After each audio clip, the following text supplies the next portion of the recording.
Halo Sobat Ilmuwan Muda, kembali lagi bersama Uswah di Ilmuwan Muda YouTube channel. Buat teman-teman yang lagi semangat untuk studi lanjut, tentunya pasti pengen untuk bisa melanjutkan studi lagi di luar negeri, apalagi pakai beasiswa. Namun kebanyakan dari kita masih bingung apa aja sih yang harus dipersiapkan dan apa aja beasiswa yang bisa kita gunakan untuk apply ke luar negeri, atau bahkan nggak tahu sama sekali mau pakai beasiswa mana. Nah, kali ini kita akan membahas atau sharing mengenai beasiswa bersama salah satu dosen di Universitas Charles Darwin, Australia. Beliau adalah Bapak Tufail Najib Musyadad. Mau tahu lebih lanjut mengenai sharing beasiswa ini? Langsung aja kita simak video yang satu ini.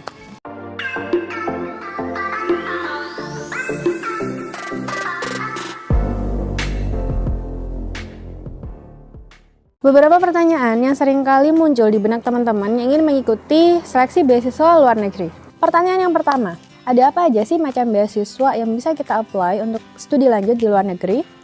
Baik, jadi pada dasarnya beasiswa itu dibagi dalam dua kategori besar. Yang pertama adalah beasiswa dari lembaga pemberi donor. Ini bisa jadi pemerintah, bisa jadi lembaga swasta, dan yang kedua adalah beasiswa dari kampus atau universitas. Nah, dari kampus atau universitas ini bisa jadi beasiswanya itu memang dari kampus itu sendiri atau dari pemerintah yang kemudian memberikan dana kepada kampus untuk mengelola secara mandiri untuk dijadikan dana beasiswa. Nah, pertama kita akan coba diskusi tentang beasiswa dari pihak donor. Ini banyak banget kalau di kita yang di Indonesia ini banyak banget yang terkenal. Saya akan coba sebutkan 5 aja. Di antaranya adalah beasiswa Fulbright, lalu beasiswa Erasmus Mundus, ada yang nyebut Erasmus Plus. Kemudian ada beasiswa dari Jerman di EAD atau bahasa Inggrisnya adalah German Academic Exchange Service. Kemudian yang keempat ada beasiswa Chevening dari Inggris. Kemudian yang kelima ada beasiswa Australia Awards dari Australia. Lalu kita coba lihat satu-satu ya. Beasiswa Fulbright. Beasiswa Fulbright ini adalah beasiswa yang diberikan oleh pemerintah Amerika Serikat, Department of State.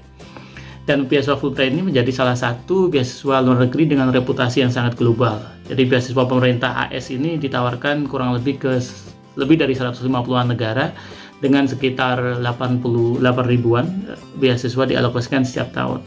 Selain ditujukan bagi pelajar mancanegara atau luar negeri, Fulbright juga disiapkan bagi warga Amerika Serikat sendiri. Setidaknya ada tercatat mungkin sekitar 300 ribuan lah alumni penerima Fulbright. Di Indonesia, beasiswa Fulbright ini dikelola oleh lembaga yang namanya AMINEF, American Indonesian Exchange Foundation. Jadi lembaga yang mengurusi kerjasama pertukaran pelajar Amerika Serikat dan Indonesia. Jadi beasiswa Fulbright ini ditawarkan dalam berbagai macam jenis atau skema. Di antaranya adalah Fulbright Master of Science and Technology Initiative Degree Program, kemudian Fulbright Dikti Master's Degree Program, ini beasiswa kerjasama dengan Kementerian Pendidikan. Lalu ada Fulbright Presidential Scholarship, ada Fulbright Freeport Master Degree Program, dan banyak lagi yang lainnya. Kalian bisa langsung cek di websitenya di AMINEF atau di Fulbright. Yang nomor 2 adalah beasiswa Erasmus Mundus atau Erasmus Plus. Jika teman-teman sekalian memburu beasiswa kuliah di Eropa, mungkin beasiswa Erasmus ini menjadi salah satu pertimbangan. Beasiswa ini dikelola dengan dana yang sangat besar sekali karena melibatkan konsorsium yang terdiri dari sekitar 27 negara di Eropa. Jadi pada periode sekitar 2009 sampai 2013 saja ada sekitar 5.300 beasiswa S2 yang ditawarkan dan sekitar 440 beasiswa disediakan untuk studi S3. Erasmus sendiri merupakan ajang promosi untuk memperkenalkan negara-negara di Eropa bagi masyarakat luar. Ratusan jenis beasiswa ditawarkan melalui konsorsium yang sudah dibentuk ini. Selain menanggung biaya kuliah di Eropa, mahasiswa juga mendapatkan tunjangan hidup, tempat tinggal, asuransi, dan biaya perjalanan. Jadi standar seperti juga beasiswa-beasiswa besar lainnya. Lalu yang nomor 3 adalah beasiswa dari Jerman, di EAD atau bahasa Inggrisnya German Academic Exchange Service. Jadi seperti halnya yang di Amerika, Jerman juga menjadi salah satu tujuan utama studi mahasiswa dari berbagai macam belahan dunia. Kenapa? Karena kredibilitas pendidikan di negara ini sudah sangat teruji dan banyak sekali juga mengeluarkan alumni yang berkualitas. Seperti contohnya di Indonesia, kita tahu Presiden kita sebelumnya Profesor B.J. Habibie juga merupakan alumni dari Jerman. Jadi bagi Anda yang ingin melanjutkan studi ke Jerman, jadi penawaran beasiswa dari DAT ini merupakan salah satu solusi ya. Jadi selain juga untuk studi, tapi khususnya ini juga ditawarkan untuk para profesional muda juga dari sejumlah negara berkembang seperti di kawasan Asia, di Afrika, Amerika Selatan, di Amerika Tengah, dan serta di Eropa Timur. Jadi setiap tahun beasiswa DAT ini rutin sekali digulirkan. Penerimaan beasiswa akan mendapatkan tanggungan biaya kuliah, biaya perjalanan, asuransi kesehatan, dan tunjangan yang lain. Setiap tahun sekitar ada 70.000 beasiswa yang diberikan, jadi lumayan banyak. Yang keempat adalah beasiswa Chevening. Beasiswa ini merupakan salah satu beasiswa luar negeri yang juga populer di Eropa. Beasiswa ini ditawarkan oleh pemerintah Inggris bagi mahasiswa internasional melalui pendanaan yang disebut Foreign and Commonwealth Office atau FCO. Beasiswa Chevening ditawarkan sejak tahun 1983 dan saat ini melayani sekitar 116 negara di seluruh dunia, itu di luar Amerika Serikat dan Uni Eropa ya. Kemudian setiap tahunnya ada sekitar 700 beasiswa yang diberikan dan memiliki lebih dari 41.000 alumni. Beasiswa Chevening khusus menjaring individu-individu berbakat yang memiliki potensi kepemimpinan. Jadi mungkin kalau di antara teman-teman yang memiliki status kepemimpinan di lembaga yang sekarang teman-teman bekerja, atau misalkan kayak kepala sekolah atau mungkin leader di salah satu NGO di lembaga penelitian, itu beasiswa Chevening mungkin bisa jadi pertimbangan. Selain menanggung biaya kuliah master, penerima beasiswa juga memperoleh tiket perjalanan, biaya penyusunan tesis, tunjangan hidup, dan uang saku bulanan juga sekitar 1.200 pounds kalau nggak salah. Mungkin sekarang udah naik lagi ya. Khusus di Indonesia ada sekitar 25 beasiswa disediakan di tahun 2013 yang lalu, dan kemungkinan bertambah juga di tahun-tahun apalagi sekarang tahun 2020 ya. Jadi banyak sekali skemanya. Ya, beasiswa Chevening juga masih ada, jadi silakan teman-teman cek di websitenya di Chevening.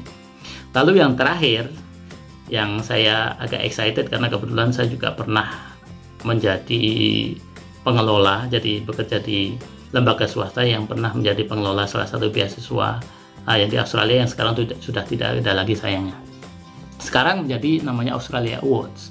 Jadi Australia Awards sebelumnya bernama Australian Development Scholarship, atau yang teman-teman kita di Indonesia di era tahun mungkin 2000-an ini sangat terkenal sekali dengan namanya beasiswa ADS. Jadi beasiswa pemerintah Australia ini khusus ditujukan bagi negara berkembang.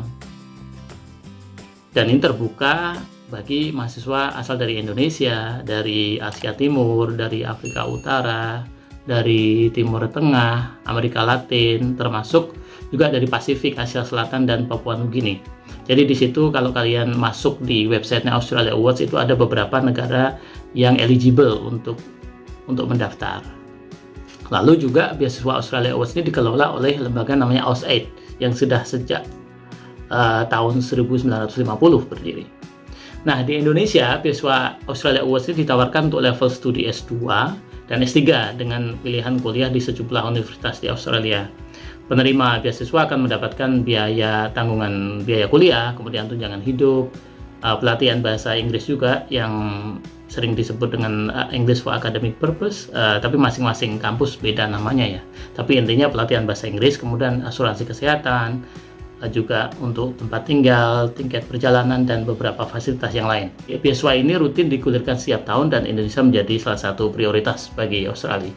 Dan beasiswa ini dikelola oleh kementerian yang namanya Department of Foreign Affairs and Trade atau DFAT. Tadi kita sudah mendiskusikan 5 lembaga donor ya, penyelenggara beasiswa yang besar, dan itu semuanya dari luar negeri, dari Eropa, dari Amerika, dan juga dari Australia. Tapi jangan lupa di Asia sendiri juga ada, yaitu beasiswa yang ke Jepang yang disebut dengan beasiswa Monbu Kagakusho.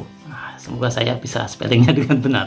Beasiswa ini menjadi solusi bagi yang berminat melanjutkan studi ke Jepang. Jadi setiap tahunnya pemerintah Jepang ini menawarkan beasiswa melalui kedutaan masing-masing. Jadi kalau teman-teman pengen tahu lebih lengkap tentang informasi beasiswa yang ke Jepang, bisa langsung masuk ke websitenya di kedutaan Jepang yang ada di Indonesia. Jadi beasiswa ini memiliki alumni juga banyak, sekitar hampir 100.000 mungkin sekarang ya, yang tersebar di 160 negara atau lebih. Nah, beasiswa ini menawarkan sekitar 7 jenis beasiswa setiap tahun. 5 diantaranya adalah research students, teacher training students, kemudian undergraduate university students, Japanese studies students, dan College of Technology students. Jadi bagi para pemenang beasiswa, mereka mendapatkan tanggungan biaya kuliah di Jepang, tiket pulang pergi, kemudian biaya masuk, dan juga sekitar 150.000 yen mungkin bulanan. Saya nggak tahu kalau rasionya sekarang. Nah, itu beasiswa yang dikelola oleh lembaga donor. Nah, sekarang kita akan mendiskusikan kategori yang kedua, yakni beasiswa dari kampus. Nah, ini beasiswa yang diberikan oleh pihak kampus secara langsung. Jenisnya macam-macam. Jadi seperti beasiswa untuk biaya semester untuk kuliah, dan ada juga yang termasuk untuk buku, ada juga beasiswa penelitian yang hanya beberapa bulan, short term, mungkin 1,5 bulan, 6 minggu, atau 3 bulan atau 6 bulan. Kemudian ada beasiswa exchange atau pertukaran. Informasi yang lengkap yang teman-teman bisa akses yaitu masuk ke websitenya masing-masing kampus yang dituju. Misalkan kalau ke Australia, ada kawan-kawan yang pengen kuliah di Monash University atau Charles Darwin University misalkan, bisa langsung masuk ke websitenya, lalu cari program scholarship, dan itu ada banyak sekali skemanya. Nah, proses pendaftarannya juga beda.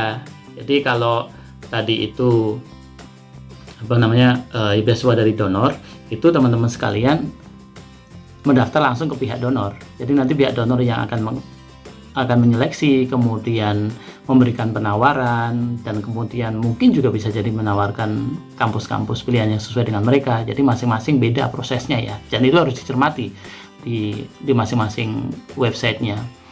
Dan kalau tidak paham bisa tanya langsung, biasanya mereka punya yang namanya contact officer atau liaison officer di masing-masing lembaga itu. Nah, sedangkan untuk beasiswa yang langsung ke kampus itu kita sendiri yang mengontak kampus. Jadi kita langsung mengontak bagian pendaftaran atau yang disebut biasanya bagian admission atau enrollment, kemudian kita tanya syarat-syaratnya, tapi juga nanyanya setelah kita baca informasi gitu ya.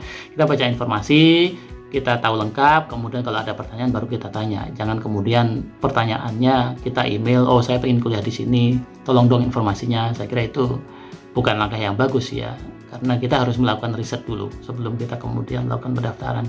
Itu nanti topik selanjutnya akan kita diskusikan. Nah, selain beasiswa dari luar negeri, jangan lupa teman-teman juga pemerintah Indonesia banyak sekali menyediakan beasiswa, baik dari kementerian atau masing-masing kampus juga. Jadi kalau teman-teman tidak pengen kuliah ke luar negeri karena sesuatu dan lain hal, mungkin udah punya pekerjaan yang mapan yang bisa ditinggal, atau kemudian ada pertimbangan keluarga yang juga tidak bisa ikut ke luar negeri karena dikhawatirkan nanti hubungan jarak jauh dan segala macam, atau mungkin ada yang merawat orang tua atau orang-orang tercinta terdekat, mungkin beasiswa ke dalam negeri juga menjadi solusi. Dan di masing-masing kementerian, seperti Kementerian Agama di Mora itu ada beasiswa 5.000 doktor, kemudian Kementerian Pendidikan juga ada kan lembaga yang LPDP sekarang, kemudian ada juga bidik misi, kemudian dari perusahaan bahkan ada beasiswa Pertamina, kemudian beasiswa yang lain lah. Jadi banyak sekali beasiswa yang sebenarnya informasi yang bisa teman-teman akses, dan yang penting adalah rajin-rajin untuk mencari informasi. Pertanyaan yang kedua, dari beberapa beasiswa yang sudah disebutkan tadi, adakah salah satu beasiswa yang sangat Anda anjurkan atau sangat Anda rekomendasikan untuk bisa kami ikuti? Itu kembali kepada kita masing-masing. Jadi kalau kemudian pengen kuliah ke Jerman, ya cobalah ke beasiswa yang Jerman yang pakai yang DAAD itu tadi. Kalau mau ke Amerika, ya cobalah Fulbright. Kemudian kalau mau ke Jepang, ya cari beasiswa ke Jepang, itu tadi yang saya sebut. Lalu kalau mau ke Inggris, beasiswa Chevening. Tapi jangan lupa yang dari Indonesia pun juga beasiswa menyediakan pembiayaan untuk kuliah di luar negeri. Jadi rajin-rajin cari informasi. Jadi tergantung, saya tidak bisa menyarankan harus pilih beasiswa ini atau itu. Saya sendiri dulu mendapatkan beasiswa Fulbright tahun 2006 sampai 2008, sudah lama sekali, dan sekarang udah mungkin informasinya juga udah tambah kaya, syarat-syaratnya juga berbeda, prosesnya juga berbeda. Jadi rajin-rajin cari informasi. Yang jelas beberapa macam faktor, misalkan negara tujuan, pengen sekolah di mana. Misalkan teman-teman ada yang saya pengen sekolah di Amerika, kampus yang saya tuju adalah Columbia University. Jadi teman-teman juga harus rajin-rajin nyari informasi tentang negara tujuan, lembaga beasiswa yang bisa diakses ke negara tujuan, lalu juga syarat-syarat untuk masuk di kampus yang dituju juga. Dan kalau melalui pihak ketiga biasanya juga informasinya sudah sangat komplit. Jadi misalkan kalau mau ke Aminef misalkan, itu silakan kontak personnya, bagian enrollment atau bagian project officer-nya, yang siapapun yang bisa dikontak, kemudian meminta informasi yang lebih komplit dari sana, baik tentang prosesnya, kemudian syarat-syarat dan lain sebagainya. Nah, yang juga menjadi penting adalah tentang jurusan. Jadi kalau misalkan jurusannya jurusan biomedical science misalkan, bisalah teman-teman melakukan riset dulu. Kira-kira kampus yang bagus yang mana ya, yang bisa dituju, lalu juga jurusan yang bagus mana yang bisa memberikan nilai lebih gitu ketika nanti mendapatkan ijazah itu. Dan juga kalau teman-teman yang mau PhD ya tentu saja untuk mencari supervisor yang pas untuk riset yang sesuai dengan penelitian teman-teman. Pertanyaan yang ketiga, apa saja persyaratan atau apa saja yang harus dipersiapkan sebelum kita mengajukan beasiswa luar negeri? Yang pertama kalau menurut saya adalah cari informasi sebanyak-banyaknya tentang beasiswa apapun itu, apalagi untuk teman-teman yang gak jelas, maksudnya belum punya bayangan, baru pertama kali mau mencari beasiswa. Itu cari informasi, internet sekarang sudah tersedia lebih baik dibanding zaman saya dulu. Lalu masing-masing orang di Indonesia saya pikir udah punya smartphone, jadilah digunakan dengan smart juga cari informasi. Yang kedua itu ngumpul dengan orang-orang yang pernah mendapatkan beasiswa, jadi tanya pengalaman mereka, karena pengalaman masing-masing orang tentu berbeda ya. Kemudian yang ketiga itu ikuti knowledge sharing ya, atau misalkan ada webinar, ada seminar tentang beasiswa, pameran pendidikan misalkan, kan masing-masing lembaga penyedia beasiswa biasanya mereka mengadakan acara pameran pendidikan setiap tahun rutin gitu. Di Indonesia cari aja, misalkan biasanya mereka menuju kota-kota besar, misalkan ada di Makassar, Ujung Pandang, di Surabaya, Jakarta, Medan, seperti itu, kunjungi, kemudian cari informasinya dan ngobrol secara langsung. Dan biasanya mereka representatif dari masing-masing lembaga itu, lembaga beasiswa ataupun dari kampus yang teman-teman pengen tuju. Mereka sangat resourceful dan sangat membantu, bahkan menyediakan kontak-kontak yang teman-teman bisa berkonsultasi. Itu paling tidak ada 3 hal itu yang harus disiapkan untuk melamar beasiswa itu. Tentu saja kalau saya ya jangan lupa ya sambil berdoa gitu, sambil banyak berdoa. Kemudian yang terpenting adalah doa ya dari doa orang tua, kemudian doa dari guru-guru dan dari siapapun lah, karena kekuatan doa saya yakin itu juga sangat membantu. Kemudian ada nggak kira-kira tips and tricks gitu kan supaya lolos beasiswa luar negeri ya? Tips and tricks ini kan juga bermacam-macam ya, tergantung dari pengalaman masing-masing orang. Kebetulan kalau saya dulu beasiswa Fulbright tahun 2006 hingga 2008, jadi sudah sangat lama sekali. Jadi mungkin kalau ngasih tips and trick mungkin kurang relevan ya untuk sekarang, tetapi saya akan berbagi cerita saja yang dulu saya alami dan apa saja yang saya pikir menjadi faktor penentu salah satunya. Jadi selain juga riset, kebetulan juga teman-teman ada yang alumni Fulbright saat itu, dan saya sangat penasaran, dan waktu dari kecil memang saya pengen sekali ya berangkat ke Amerika untuk belajar di Amerika. Dulu waktu kecil sering banget nonton film Amerika yang pakai subtitle dulu ya. Kalau hari Minggu itu zaman saya kecil ada film namanya Highway to Heaven, bintangnya Michael Landon. Itu film lama banget itu, dan itu di setel di TVRI kan siang hari. Jadi setelah album Minggu kalau nggak salah waktu itu, dan itu ada subtitlenya. Jadi dulu itu dubbing belum modern ya, belum musim waktu itu, jadi ada subtitlenya, jadi saya suka. Kemudian juga film dulu ada Friday the 13th, waktu baru-barunya ada ada stasiun TV swasta RCTI waktu itu sekitar tahun 91-an, jadi masih pakai parabola. Jadi banyak hal yang menginspirasi saya untuk bisa sekolah ke luar negeri, dan saya pikir sekolah ke Amerika itu sesuatu banget. Nah, itu salah satu motivasi saya dulu begitu.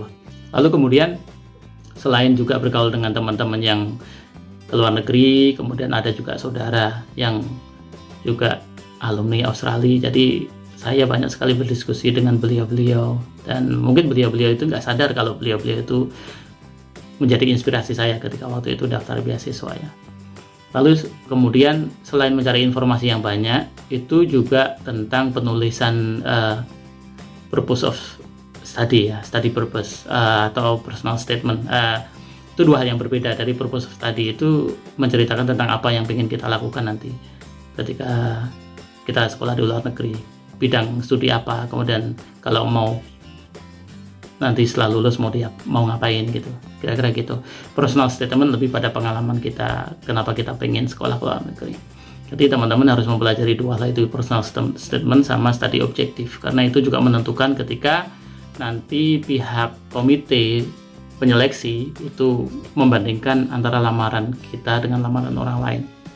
Lalu kemudian selain itu juga pengalaman kerja juga penting. Jadi kalau teman-teman ada pengalaman kerja, kemudian pernah berkiprah di dunia apa yang sesuai dengan jurusan yang teman-teman sekalian daftar, coba usahakan mendapatkan sertifikat untuk nanti bisa di-attach di lamaran.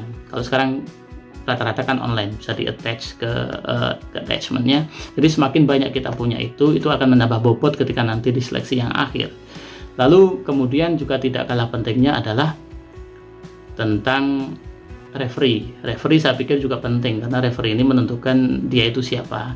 Jadi perlu juga diselidiki kira-kira orang-orang yang berpengaruh di lembaga yang bersangkutan. Misalkan coba cari alumnus senior dari lembaga donor yang kita daftar. Misalkan kalau di Fulbright, cari orang-orang Fulbright yang lulusan tahun ya di atas saya sekitar 10 tahun, 20 tahun yang sekarang sudah menempati posisi tertentu dan kemungkinan kita punya akses. Kebetulan saya dulu juga punya akses di 1-2 orang yang saya pikir beliau sangat berpengaruh sekali di lembaga beasiswa yang tempat saya daftar itu. Dan bagi saya, karena beliau juga tahu betul beritanya, kemudian kita juga sudah saling mengenal, kebetulan saya juga pernah diajar sama beliau itu, jadi bobot dari reference letter itu juga menentukan pertimbangan juga, walaupun bisa jadi itu jadi pertimbangan yang terakhir dibandingkan ketika pertimbangan yang awal biasanya adalah pertimbangan tentang IPK, indeks prestasi. Jadi usahakan teman-teman kalau sekarang lagi S1 itu IPK jangan kurang dari 3. Meskipun waktu saya dulu bekerja sebagai pengelola beasiswa juga ada sih beberapa yang di bawah 3. Tapi karena risetnya sangat kuat dan sangat bagus sesuai dengan keinginan dari lembaga donor, ya dia bisa masuk. Tapi paling tidak untuk administrasi itu IPK di bawah 3 jangan sampai lah. Jadi kalau bisa 3 ke atas, 3,5 itu bagus. Lalu juga kalau mendaftar jangan lupa syarat-syaratnya dibaca dengan teliti dan dikonsultasikan dengan teman atau mungkin dengan orang yang relevan ya. Misalkan kalau ada yang mensyaratkan surat kelulusan itu bisa jadi beda-beda. Kelulusan S1 bisa jadi apakah dari kampus, apakah perlu dilegalisir dan segala macam. Kadang-kadang hal-hal kecil pun juga sangat menentukan apakah nanti kita bisa diterima atau tidak. Misalkan ini harus dokumen yang berbahasa Indonesia harus ditranslate ke bahasa Inggris dan harus di legalisasi atau dilegalisir, itu pun harus dipenuhi. Kalau tidak, secara administrasi kita udah nggak lolos. Di salah satu triknya begitu. Kemudian jurusan juga menentukan persaingan. Jadi waktu dulu di waktu saya mendaftar beasiswa itu, jurusan yang paling banyak diminati diantaranya adalah jurusan pendidikan dan literatur waktu itu. Kebetulan saya nggak ada kaitannya ya waktu itu dengan jurusan itu, dan saya waktu itu mendaftar untuk jurusan sosiolog. Sosiolog memang tidak begitu populer di Indonesia, tapi di luar negeri lumayan diakui, apalagi kalau di Amerika itu sosiolog yang sifatnya klinis. Dan saya waktu itu ingin mengambil sosiolog yang sifatnya community development, walaupun tidak begitu bisa diakomodir, tetapi bahwa memilih jurusan itu sangat membantu ketika wawancara. Kita lebih menguasai bidang studi kita, apa yang akan kita kerjakan. Jadi pas waktu wawancara kita juga pede, percaya diri ketika menjelaskan tentang bidang studi itu dan apa saja tujuan kita belajar nanti di sana dan rencana apa ketika kita kembali ke Indonesia. Nah, itu tadi teman-teman beberapa hal yang harus kita perhatikan dan kita sudah sharing bersama Pak Tufel mengenai beasiswa luar negeri. Bagaimana? Apakah masih ada yang pengen ditanyakan atau sudah cukup jelas? Kalau misalkan kalian ingin konsultasi langsung bersama Bapak Tufel, kalian bisa langsung DM ke akun Instagram beliau di bawah ini. Nah, jangan lupa share, like, dan subscribe video ini. Sampai jumpa di video berikutnya. Salam dari kami, salam ilmuwan muda. Bagaimana? Apakah masih ada yang pengen ditanyakan atau sudah cukup jelas? Nah, itu tadi teman-teman beberapa hal yang harus kita perhatikan. Sampai jumpa di video berikutnya. Salam dari kami, salam Instagram beliau di bawah ini. Nah, jangan lupa share, like, dan subscribe video ini. Sampai